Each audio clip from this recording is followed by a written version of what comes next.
नमस्कार दोस्तों, analyser app में आपका स्वागत है। अभिनंदन स्वीकार कीजिए। चलिए दोस्तों, हम इकोनॉमिक सर्वे के चैप्टर 2 जनसांख्यिकी के बारे में चर्चा करेंगे। ठीक, हम अध्याय 1 कंप्लीट कर चुके हैं विद कंसेप्ट के माध्यम से। दोस्तों, जब भी मैं कोई टॉपिक पढ़ाता हूं तो उसके पीछे कंसेप्ट होता है, उस कंसेप्ट को मैं बिल्ड करता हूं। तो चलिए उस कंसेप्ट पर हम डिस्कस करेंगे, उसके बाद ही हम डेटा को याद करेंगे, डेटा को याद करने का प्रयास करेंगे। ठीक है ना? तो चलिए समझते हैं दोस्तों, आज का हमारा जो चैप्टर है इकोनॉमिक सर्वे 2024-25 का जनसांख्यिकी। क्या? जनसांख्यिकी। अब जनसांख्यिकी मतलब जनसंख्या से जुड़ा होगा यहाँ।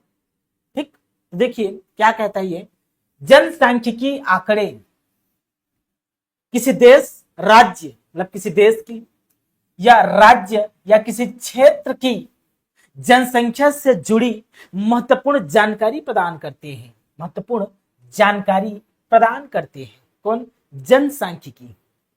ठीक, जनसांख्यिकी के जो आंकड़े होते हैं वो, इसलिए आंकड़े को पढ़ना बहुत जरूरी होता है।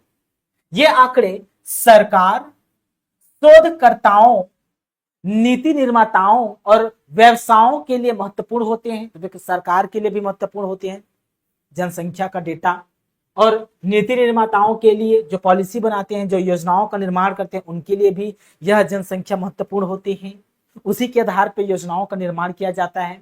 इन डेटा के आधार पर व्यवसाय के लिए भी महत्वपूर्ण होते हैं, क्योंकि वे विभिन्न सामाजिक, आर्थिक और विकास से जुड़े निर्णयों को प्रभावित करते हैं। ठीक, ये इसलिए दोस्तों जनसांख्यिकी के डेटा को पढ़ना आवश्यक है।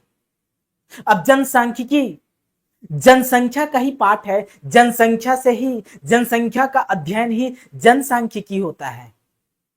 तो हम जनसंख्या को समझ लेते हैं, तब जाके आपको समझ में आएगा कि नीति निर्माण में कैसे सहायक होता होगा, आर्थिक विकास और रोजगार, आर्थिक विकास और योजना में कैसे सहायक होता होगा, स्वास्थ्य और जन कल्याण में कैसे सहायक होता होगा। इसके पीछे कुछ कंसेप्ट होते हैं, उस कंसेप्ट को मैं डील कर देता हूं। उसके बाद मैं सीधे डेटा पे याद कराऊंगा, इसको तो आप पढ़ लेंगे, मैं सीधा डेटा पे जंप कर जाऊंगा। ठीक, तो चलिए आते हैं हम जनसंख्या के कंसेप्ट पे। देखिए मेरे प्यारे बच्चों, बहुत बेहतरीन तरीके से मैं समझाने का प्रयास कर रहा हूं जी। देखिए, बात करेंगे हम जनसंख्या की। जनसंख्या, पॉपुलेशन। ठीक, जनसंख्या, जनसंख्या को मैं 3 कैटेगरी में डिवाइड कर दिया। बड़े बड़े इकोनॉमिस्ट इसको 3 कैटेगरी में डिवाइड करता है। कैसे? देखिए, एक जनसंख्या होता है 0 से लेकर 14 वर्ष की उम्र, 14 वर्ष की आयु की जनसंख्या। मतलब 0 से जो 14 वर्ष की आयु की जो जनसंख्या है ना, इसे भविष्य का मानव संसाधन कहा जाता है। ये वाले पॉपुलेशन, ये जनसंख्या, ये जनसंख्या, ये भविष्य के मानव संसाधन है। भविष्य के, अभी इसका कोई काम नहीं है, लेकिन ये भविष्य के लिए मानव संसाधन है। नेशन बिल्डिंग में इसका योगदान होगा भविष्य में। ठीक, इसका प्रयोग भविष्य में किया जा रहा है, भविष्य में किया जाएगा। अभी इसको सशक्त बनाया जाएगा, तो इसको सशक्त बनाने के लिए बहुत सारे प्रोग्राम चलाने की आवश्यकता होगा, क्योंकि इसको अच्छा से कुशल बनाया जा सके, दक्ष बनाया जा सके, ताकि अच्छे से मानव संसाधन में रूपांतरित हो सके। ठीक, दूसरा कैटेगरी देखिए आप, 15 से 64 वर्ष की उम्र की जनसंख्या। जो 15 से 64 वर्ष की उम्र की जो संख्या है ना, इसी को वर्किंग एज पॉपुलेशन कहा जाता है। वर्किंग एज पॉपुलेशन, वैप कहा जाता है। ठीक, ये वर्तमान की मानव संसाधन होती है, इसी का प्रयोग किया जाता है। ये वर्तमान के मानव संसाधन है। जिस संख्या में इसकी जनसंख्या ज्यादा है, वो उसका बहुत अच्छा कंडीशन है। ये आपका वर्तमान के मानव संसाधन है। यही से बेरोजगारी का मुद्दा उठेगा, यहीं से रोजगार का मुद्दा उठेगा, यहीं से धरना प्रदर्शन होता है। मेन मुद्दा यही है। 15 से 64 वर्ष की उम्र की जनसंख्या ये वर्तमान के मानव संसाधन है और इसके लिए अच्छे से अच्छे प्रोग्राम चलाना चाहिए, इन्हें रोजगार देना चाहिए। तब जाके हमारे देश की आर्थिक समृद्धि होगा, आर्थिक विकास होगा। ठीक, देखिए जो 65 वर्ष एवं इससे अधिक उम्र की जो जनसंख्या है, अर्थात 65 वर्ष या उससे अधिक उम्र की जो जनसंख्या है, अर्थात आपके दादा परदादा जी, ये सब के सब अर्थव्यवस्था पर बोझ है। ये सब के सब अर्थव्यवस्था पे क्या होते हैं? बोझ होते हैं। इमोशनल नहीं होना है।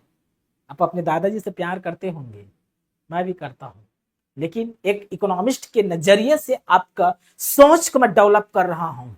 ठीक, 65 या 65 वर्ष से अधिक की उम्र, ये सब के सब हमारे अर्थव्यवस्था पर बोझ है, ये किसी काम के नहीं है। ठीक, इकोनॉमिस्ट के नजरिए से सोचिए आप। ठीक है ना? क्यों? चलिए समझते हैं क्यों। देखिए, अब मैं वेब पे बात करूंगा, वर्किंग एज पॉपुलेशन पे बात करूंगा। जो जो 15 से 64 वर्ष की उम्र की जनसंख्या है ना, मान लो 15 से 64 वर्ष की उम्र की जनसंख्या ज्यादा है, ज्यादा, तो इसके परिणाम क्या हो सकते हैं? क्या परिणाम होगा इसका? तो देखिए परिणाम को समझते हैं। अर्थात मानव संसाधन ज्यादा होगा। भाई 15 से 64 वर्ष की उम्र की जनसंख्या किसी देश या किसी क्षेत्र में ज्यादा है, किसी राज्य में ज्यादा है, तो वहां मानव संसाधन ज्यादा है। राइट, मानव संसाधन ज्यादा है, वहां की ह्यूमन रिसोर्सेस ज्यादा है। जब ह्यूमन रिसोर्सेस ज्यादा है तो सस्ते दर पर श्रमिकों की आपूर्ति ज्यादा होगा। सस्ते दर पर श्रमिकों का जो सप्लाई है यह ज्यादा होता है। जिस देश में, जिस राज्य में श्रमिकों की मानव संसाधन की संख्या ज्यादा है, वहां सस्ते दर पर श्रमिक मिल जाते हैं। सस्ते दर पर श्रमिक, जब सस्ते दर पर श्रमिक मिलते हैं तो दो चीजें हो सकती है।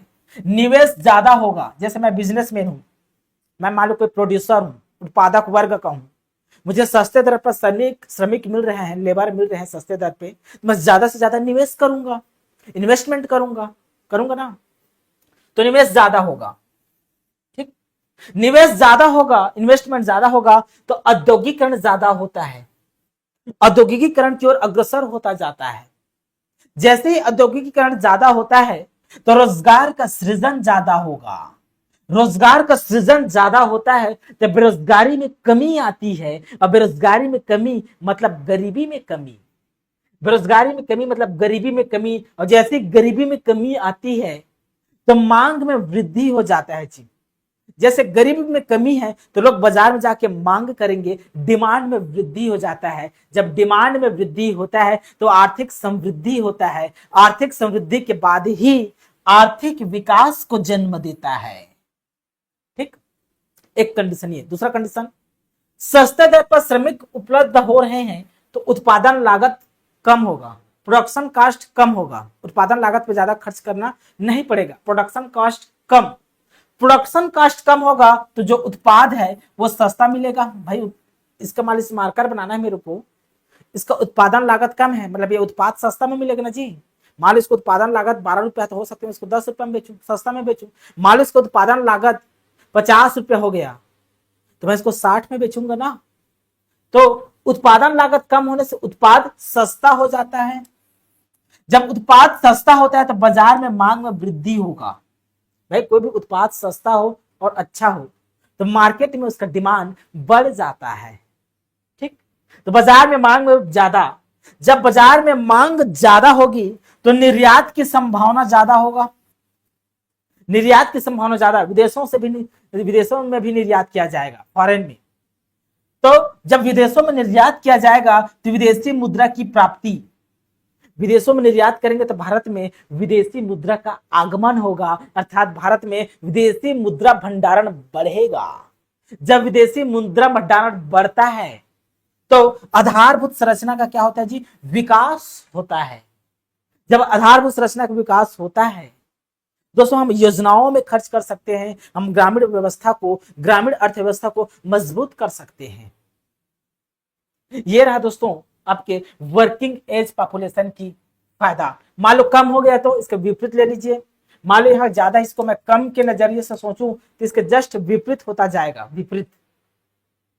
ये आपका सोच डेवलप होना चाहिए। ठीक, अगला देखिए आप, बूढ़ी जनसंख्या। यदि किसी देश में, किसी राज्य में बूढ़ी जनसंख्या बहुत ज्यादा है, मतलब दादा परदादाओं की संख्या सबसे ज्यादा है, तो क्या होगा? परिणामतः आय का बड़ा भाग खिलाने पर खर्च होगा। जैसे मैं 100 रुपया कमाता हूं और मेरे घर में 4 बुजुर्ग हैं, 4 बुजुर्ग, किसी को बीमार पड़ गया और कुछ हो गया, तो मैं खिलाने में 100 में से तो मतलब 80 रुपया, 80 रुपए इनके इलाज पानी में, इनको खिलाने में खर्च हो गया। मेरे पास बचा 20 रुपए। अब 20 रुपए से मैं खाऊं कि मेरे बच्चे को खिलाऊं? ठीक।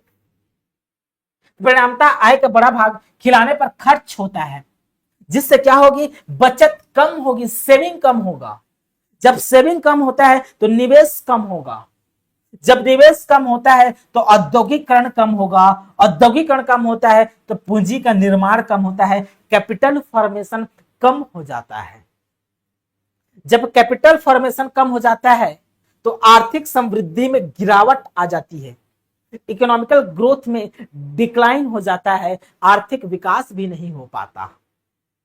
इसलिए जब भी जनसांख्यिकी में जनसंख्या का अध्ययन किया जाता है तो 0 से 14 वर्ष की आयु की जनसंख्या देखा जाता है, तब जाके हम शिशु लिंगानुपात पढ़ेंगे। शिशु लिंगानुपात का रेशियो निकाला जाएगा, है ना। वर्किंग एज पॉपुलेशन निकाला जाएगा, है ना। सेक्स रेशियो निकाला जाएगा, जनसंख्या घनत्व निकाला जाएगा। ठीक, इसलिए इन चीजों का अध्ययन किया जाता है ताकि जनसंख्या अपने आप में महत्वपूर्ण डेटा होता है जो हमारी इकोनॉमी को पुश करता है, इकोनॉमी के लिए दोस्तों सहायक होते हैं ये। ठीक, आशा करता हूं ये कंसेप्ट आपको समझ में आ गया होगा। ठीक, देखिए अब आते हैं हम कुछ डेटा पे, कुछ चीजों को आपको पढ़ लेना है। अब नीति निर्माण में सहायक है। जनसंख्या का आकार, संरचना और वितरण को समझकर सरकार स्वास्थ्य, शिक्षा, आवास और बुनियादी ढांचे से संबंधित नीतियां बना सकती है। समाज के कमजोर वर्गों की पहचान कर उनके उत्थान के लिए योजनाएं बनाई जा सकती है। तो ये बहुत सरल है, पढ़ सकते हैं। आर्थिक विकास योजना, जनसंख्या को ध्यान में रखकर कोई भी योजना तैयार किया जाता है जी। स्वास्थ्य और जन कल्याण के लिए इन्वेस्ट किए जाते हैं, प्रोग्राम चलाए जाते हैं। शिक्षा और साक्षरता के लिए भी निवेश किया जाता है बजट की तरफ से, ठीक ना। और संसाधन प्रबंधन और शहरीकरण पे भी जनसंख्या को ध्यान में रखते हुए ध्यान दिया जाता है। प्रवास और रोजगार के अवसर पे भी काम किए जाते हैं जनसंख्या को ध्यान में रखकर। पर्यावरण और जलवायु परिवर्तन पर भी अच्छा खासा काम किया जाता है। पर्यावरण और जलवायु कार्यक्रम पे दोस्तों हम SDG पे कार्य कर रहे हैं, सतत विकास लक्ष्य पे काम कर रहे हैं। ठीक, चुनाव और राजनीतिक रणनीति पर भी काम किया जाता है। ये इसके निष्कर्ष निकल के आ जाते हैं, जो कि एक डेटा इंपॉर्टेंट नहीं है। इसको जब पढ़ेंगे आप तो आपके समझ को विकसित करेगा, आपके सोच को डेवलप करेगा। इसलिए इसको एक एक लाइन पढ़ लेना है, 5 मिनट लगेगा। मैं कंसेप्ट बिल्ड कर दिया हूं, आपके माइंड में एक खाका तैयार कर दिया हूं। अब मैं सीधा डेटा पे आता हूं, डेटा याद करना है। ठीक, चलिए डेटा इंपॉर्टेंट होते हैं। डेटा क्या होते हैं जी? इंपॉर्टेंट होते हैं मेरे प्यारे बच्चों, डेटा। चलिए तो डेटा इंपॉर्टेंट कर लेते हैं हम। देखिए यहां पर नंबर ऑफ सिटीज की बात हो रही है, नंबर ऑफ सिटीज की बात हो रही है। ठीक, मतलब शहरों की संख्या। सिटीज मतलब ये नंबर ऑफ म्युनिसिपल कॉर्पोरेशन, मतलब नगर निगम, म्युनिसिपल कॉर्पोरेशन नगर निगम। तो दोस्तों 2000 ब्लू कलर का ना, 2011 में 10 नगर निगम हुआ करता था। 2011 में कितना? तो 10 नगर निगम हुआ करता था, जो बढ़कर दिसंबर 2024 तक 14 हो गई है। 14 नगर निगम है। तो दिसंबर 2024 की स्थिति में कुल कितने नगर निगम हैं? तो कुल 14 नगर निगम है, याद रखना है। ठीक, अब ये भगवा कलर दिख रहा है ना जी, ये भगवा कलर, ये दोस्तों नंबर ऑफ म्युनिसिपल काउंसिल को दिखाता है, नगर परिषद को। ठीक, कितने नगर परिषद? तो दोस्तों याद रखना है 2011 में, मार्च 2011 में 32 नगर परिषद हुआ करता था। नगर निगम परिषद भी कहा जाता है, तो नगर परिषद हुआ करता था। म्युनिसिपल काउंसिल 32, जो कि दिसंबर 2024 में बढ़कर 54 हो गई है। तो नगर निगम लगातार बढ़ रहा है। ठीक, म्युनिसिपल काउंसिल बढ़ रहा है। लेकिन दोस्तों नगर पंचायत में कमी देखने को मिला है। नगर पंचायत 2011 में 126 हुआ करता था। 2011 की जनगणना के अनुसार दोस्तों 126 हुआ करता था, जो दिसंबर 2025 की स्थिति में 154 हो गई है, 2 घट गया है नगर पंचायत। ठीक, ये डेटा इंपॉर्टेंट है। अब शहरीकरण को देख लेते हैं, स्क्रीनशॉट ले लीजिए अभी इसको। ठीक, शहरीकरण को देख लेते हैं मेरे प्यारे बच्चों। अर्बन पॉपुलेशन है ये, urban population in percent out of total, ये इंपॉर्टेंट नहीं है। छत्तीसगढ़ का बता रहे हैं और ये इंडिया का बता रहे हैं। 2025 में ये अर्बन है 27.76। ठीक, 27.76 छत्तीसगढ़ के, इसको याद रखना है आपको। पॉपुलेशन परसेंटेज कितना है छत्तीसगढ़ में? अर्बन पॉपुलेशन जो परसेंटेज है 27.76% है, 76%। यद्यपि इसके बारे में आगे चर्चा करेंगे, इसलिए इस डेटा को याद रखना है 2025 की स्थिति में, मार्च 2025 की स्थिति में। ठीक जी, चलिए देखिए, शहरी जीवन में लोगों का बढ़ता प्रतिशत कई प्रवृत्तियों और निहितार्थों को दर्शाता है। देखिए क्या क्या को दर्शाता है, ये समझ लेते हैं थोड़ा, तब जाके कंसेप्ट बिल्ड होगा ना। ये वाला पॉइंट है वो जो पढ़ रहे थे ऊपर में। चलिए देखिए, शहरीकरण आमतौर पर ज्यादा लोग ग्रामीण इलाकों से उच्च संभावनाओं, बुनियादी ढांचे और बेहतर रहने की स्थिति वाले शहरों में जा रहे हैं। मतलब गांव से शहर की ओर पलायन हो रहे हैं, ज्यादातर माइग्रेंट हो रहे हैं छत्तीसगढ़ में। ठीक, आर्थिक विकास, शहर एक सामान्य नियम के रूप में अक्सर अधिक नौकरियां, उद्योग और व्यवसाय के अवसर प्रदान करने में सक्षम होते हैं, जिससे बहुत सारे कर्मचारी और निवेशक आकर्षित होते हैं। तो जितने भी कर्मचारी हैं और जो इन्वेस्टर होते हैं वो शहरों से आकर्षित होते हैं, क्योंकि वहां रोजगार के साधन उपलब्ध हैं, वहां निवेश के लिए साधन उपलब्ध हैं। ठीक, तीसरा देखिए, बुनियादी ढांचा विकास, यह बढ़ती शहरी आबादी के लिए बेहतर सड़कों, सार्वजनिक परिवहन, आवास और उपयोगिताओं के लिए शहरी विकास को बढ़ावा देता है। फोर्थ, संसाधन दबाव, पानी, बिजली, स्वास्थ्य सेवा और शिक्षा की उच्च मांग एक शहर द्वारा प्रदान की जाने वाली सुविधाओं की समीक्षाओं को बढ़ाती है।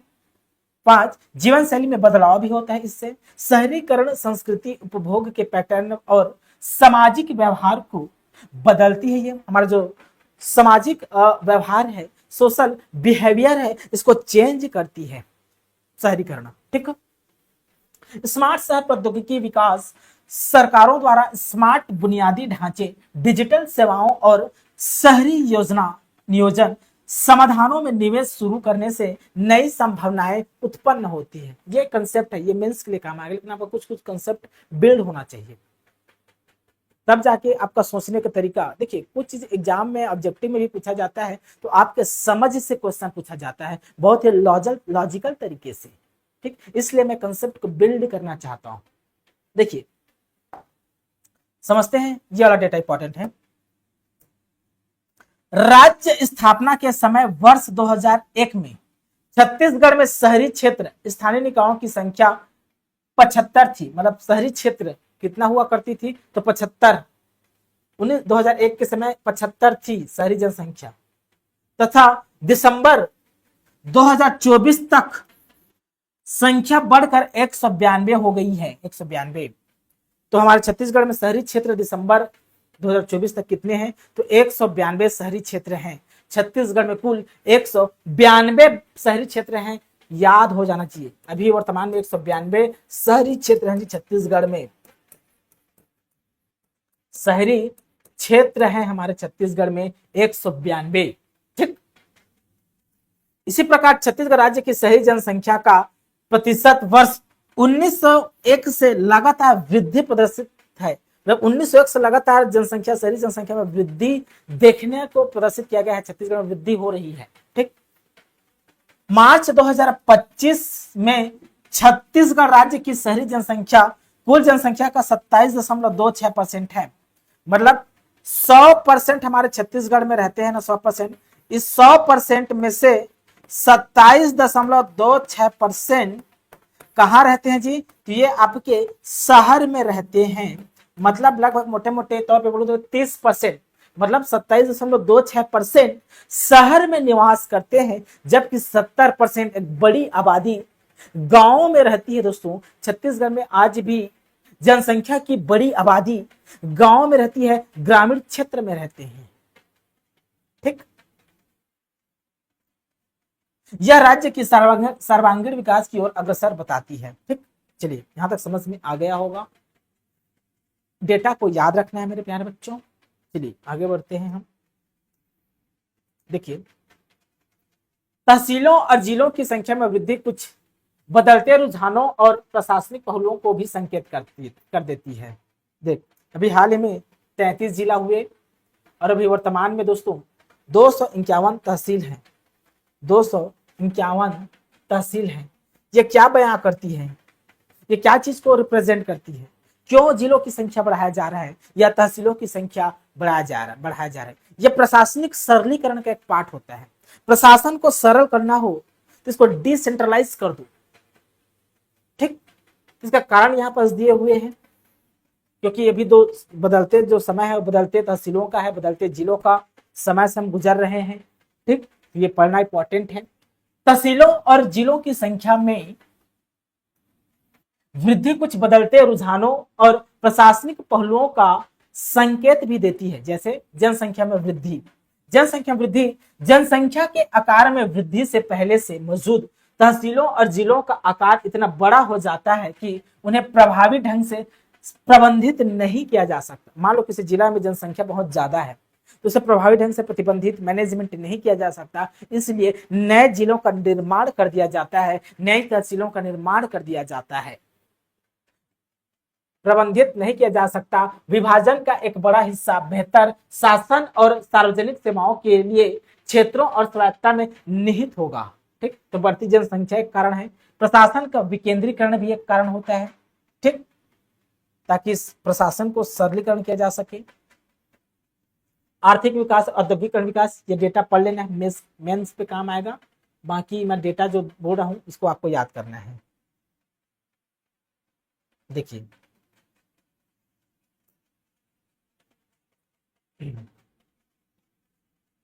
थोड़ा सा नीचे करता हूं इसको, थोड़ा सा नीचे। अब देखिए, अब यहां पर दोस्तों दिया हुआ है क्या, जो ब्लू लाइन है ना, ब्लू, ये नंबर ऑफ डिस्ट्रिक्ट को बताता है। नंबर ऑफ डिस्ट्रिक्ट को, कितने जिला है। और ये जिस भगवा कलर है ना जी, ये नंबर ऑफ तहसील को बताता है, नंबर ऑफ तहसील को। ठीक, तो देखिए छत्तीसगढ़ में 2001 मार्च 2001 की स्थिति में, मार्च 2001 की स्थिति में 16 जिला हुआ करता था। छत्तीसगढ़ में मार्च 2001 की स्थिति में 16 जिला हुआ करता था, जो मार्च 2011 तक 18 जिला, मतलब 2011 का जो जनगणना है वो 18 जिला के अनुसार है। मार्च 2011 में 18 जिला हुआ करता था, जो बढ़कर दिसंबर 2024 में 33 जिला हो गया है। दिसंबर 2024 तक 33 जिला हो गया है छत्तीसगढ़ में। तो सरल क्वेश्चन हो गया। इंपॉर्टेंट ये है, राज्य निर्माण के समय 16, 2011 के समय 18 जिला, ये दोनों को याद रखना है। ठीक, वही हम तहसील की बात करें, जब राज्य का निर्माण हुआ था, राज्य स्थापना हुआ था, तो मार्च 2001 की स्थिति में 97 तहसील हुआ करता था, 97 तहसील। आप लोग के किसी को भी पता नहीं होगा आप लोग में से, लेकिन याद कर लेना 2001 की स्थिति, मार्च 2001 की स्थिति में छत्तीसगढ़ में कुल 97 तहसील थे। 97 तहसील थे, जो मार्च 2011 की स्थिति में 149, देखिए कितना बढ़ोतरी हुआ, 149। ठीक, और जो दोस्तों दिसंबर 2024 की स्थिति में 251 हो गया है। तभी वर्तमान में कितने तहसील हैं, तो 251 तहसील हैं। बहुत ज्यादा वृद्धि तहसीलों में देखने को मिला है। तहसील का जो वृद्धि है वो हाई वृद्धि है, अपने आप में बहुत ज्यादा वृद्धि देखने को मिला है। ये प्रशासनिक विकेंद्रीकरण को रिप्रेजेंट करता है। हमारे देश, हमारे छत्तीसगढ़ राज्य की प्रशासनिक विकेंद्रीकरण को बताता है कि देखिए कैसे तहसीलों की संख्या में वृद्धि होती जा रही है। अब ये प्रशासन के सरलीकरण को रिप्रेजेंट करता है। हमारे छत्तीसगढ़ में तहसीलों के बारे में बात करें तो जो प्रशासन है, तो प्रशासन अपने आप को सरल कर रहा है, सरल। ठीक, जनता के पहुंच को सुनिश्चित कर रहा है। ठीक, चलिए आगे बढ़ते हैं, आगे डेटा, यह पॉपुलेशन डेंसिटी, जनसंख्या घनत्व है जी। अब ये तो दिखेगा नहीं जी, तो ऐसा कर देता हूं, हाँ ठीक, देखिए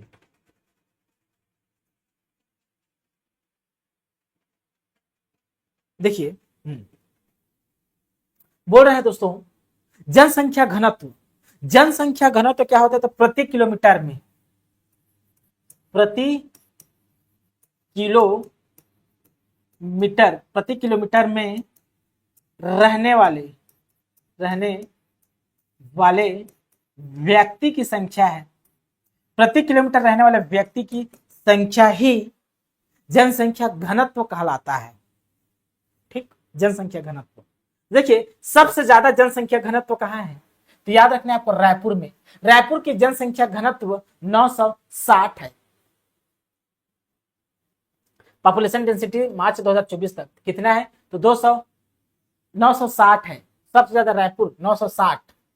उसके बाद दूसरे नंबर पे दुर्ग है 848, पहले दुर्ग हुआ करता था, याद रखना आप, सबसे ज्यादा पॉपुलेशन डेंसिटी कहाँ है, तो दुर्ग में है। उसके बाद क्या है आपका, नहीं सॉरी, सबसे ज्यादा रायपुर में है, उसके बाद दुर्ग में है, उसके बाद दोस्तों आपके बिलासपुर में है जी, बिलासपुर तीसरे नंबर पे है। तो सबसे ज्यादा रायपुर को याद रखना है, उसके बाद आपको दुर्ग को याद रखना है, उसके बाद आपको बिलासपुर को याद रखना है। हाई में ना सबसे ज्यादा जनसंख्या घनत्व जिला में, वही सबसे कम जनसंख्या घनत्व हम जिला में बात करें तो सबसे कम बीजापुर में है, बीजापुर में है सबसे कम। बीजापुर में कितना है, तो 32 है। बीजापुर में जनसंख्या घनत्व कितना है जी, 32 है, याद रखना है बीजापुर में। उसके बाद नारायणपुर में है, और तीसरे नंबर पे है क्या, सुकमा, तीसरे नंबर पे है क्या, सुकमा, सुकमा में 49 है। ठीक, थ्योरी को भी पढ़ देता हूं। उच्च जनसंख्या घनत्व, जैसे कि बड़े शहरों में जहां बहुत अधिक लोग एक छोटे क्षेत्र में रहते हैं, जैसे कि रायपुर जिले की जनसंख्या घनत्व वर्ष 2025 के लिए सर्वाधिक 960 अनुमानित है। सबसे ज्यादा जनसंख्या घनत्व अनुमानित है कहां, तो रायपुर का। उसके बाद दूसरे नंबर पे दुर्ग का, तीसरे नंबर पे आता है बिलासपुर जनसंख्या घनत्व में। निम्न जनसंख्या घनत्व, जैसे ग्रामीण या जंगलों में जहां कम लोग विस्तृत क्षेत्र में फैले होते हैं, जैसे कि बीजापुर, सबसे कम बीजापुर जिले की जनसंख्या घनत्व है, न्यूनतम 32 है यहाँ बीजापुर की, 32 किलोमीटर 2025 की क्या है, अनुमानित है।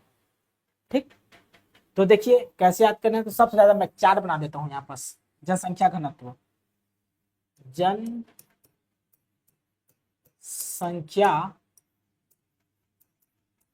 घनत्व, इधर लिख देता हूं मैक्सिमम, इधर लिख देता हूं मिनिमम। मैक्सिमम में पहले नंबर सबसे ज्यादा किसका है, तो रायपुर का है। रायपुर का कितना है जी, तो 960 है। दूसरे नंबर पे किसका है, तो दुर्ग का है। दुर्ग का कितना है जी, तो दुर्ग का याद रखना है 848 है, 848 है। तीसरे नंबर पे क्या है जी, तो बिलासपुर है, बिलासपुर है। बिलासपुर का कितना है पूछेगा, बिलासपुर का तो 602 है, बिलासपुर का 602 है, 602। ठीक, मिनिमम में पहला नंबर क्या आ जाएगा, बीजापुर, बीजापुर, बीजापुर का कितना है जी, तो बीजापुर का है आपको याद रखना है 32 है। दूसरे नंबर पर क्या आ जाएगा आपका, नारायणपुर, दूसरे नंबर पर क्या आ जाएगा, नारायणपुर आ जाएगा, देख नहीं रहा थोड़ा सा, नारायणपुर है ये, ऐसे भी देता हूँ। दूसरे नंबर पे नारायणपुर है, और तीसरे नंबर पे आपको क्या आता है दोस्तों, सुकमा आता है। तीसरे नंबर पे क्या आता है जी, सुकमा आता है मिनिमम में। ये रहा दोस्तों आपका जनसंख्या पॉपुलेशन डेंसिटी, जनसंख्या घनत्व। ठीक ठीक, आशा करता हूं अच्छे से समझ आ गया होगा जनसंख्या घनत्व। ये टेबल को बस आपको याद रखना है, ये टेबल को, बाकी कोई डेटा आपको इंपॉर्टेंट नहीं है, ये टेबल बस इंपॉर्टेंट है जनसंख्या घनत्व में। ठीक ठीक, चलिए आगे बढ़ते हैं। ठीक, जनसंख्या घनत्व की इंपॉर्टेंस है, इंपॉर्टेंस यहाँ दिया हुआ है, जो कि आपके मेंस में काम आ सकता है, या वनडे एग्जाम में भी यहाँ से प्रश्न उठा के एमसीक्यू के फॉर्म में पूछ लिया जाता है, तो एक बार पढ़ लेना है जी। ठीक ना, बाकी कंसेप्ट मैं बता दिया हूं, ये है इस महत्व। ठीक ठीक, तो आज के लिए बस इतना ही दोस्तों। कल के लिए हम डिस्कस करेंगे आपके आयु पिरामिड पे, मतलब एक्सपेक्टेशन में, मतलब जीवन प्रत्याशा पे चर्चा करेंगे कि हमारे छत्तीसगढ़ में जीवन प्रत्याशा कितना है पुरुष के लिए और जीवन प्रत्याशा कितना है महिला के लिए। कल इस पर हम चर्चा करेंगे और ये क्यों इंपॉर्टेंट होता है इसको भी दोस्तों फ्लो चार्ट के माध्यम से समझ लेंगे। अभी के लिए बहुत बहुत धन्यवाद। Thank you.